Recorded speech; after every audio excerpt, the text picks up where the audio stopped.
పెన్షనర్స్కి శుభవార్తను చెప్తూ సుప్రీంకోర్టు కీలక తీర్పు వెలువరించినట్లుగా ఒక తాజా సమాచారం మనకి ఇప్పుడే రావడం జరిగింది ఫ్రెండ్స్.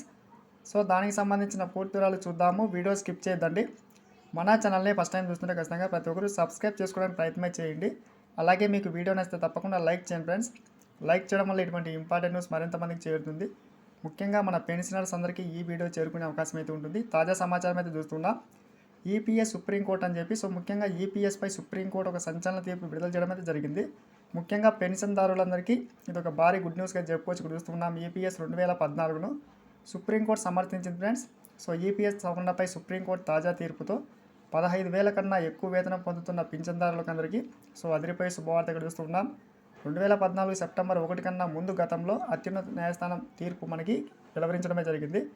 ముఖ్యంగా మనకి ఎక్కువ పింఛన్ పొందుతున్న పెన్షనర్స్కి ఇక్కడ చూస్తూ ఉన్నాం సుప్రీంకోర్టు మనకి కీలక తీర్పు వెలువరించింది ఫ్రెండ్స్. సో ముఖ్యంగా అధిక పింఛన్పై కూడా కీలక నిర్ణయం తీసుకుంది.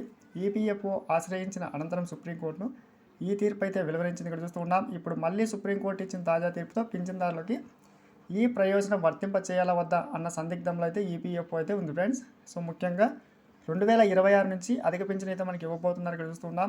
ముఖ్యంగా 8.33% పింఛన్ పథకంలో మిగతా మొత్తం ఈపీఎఫ్ ఖాతాలో మనకి జమ అవుతాయని చెప్పి లక్షలాది మంది పెన్షనర్ల ఖాతాలో ఎక్కువ డబ్బు వచ్చే అవకాశం ఉంది ఫ్రెండ్స్. ఇక్కడ చూస్తున్నాం. 15,000 పరిమితిని కూడా మనకి సుప్రీంకోర్టు ఎత్తివేయడంతో సో ముఖ్యంగా పెన్షన్ మరింత పెరగబోతుంది పెన్షన్దారులకు అందరికీ. సుప్రీంకోర్టు ఈ తీర్పుతో మనకి అధిక వేతనం అయితే ముఖ్యంగా పెన్షన్ అయితే ఇవ్వబోతున్నారు. ఇక్కడ చూస్తున్నాం. న్యాయస్థానం తీర్పు అయితే మనకి వెల్లడించింది అని చెప్పి. ఇటువంటి న్యూస్ సబ్స్క్రైబ్ చేసుకోండి, లైక్ చేయండి. Thanks for watching.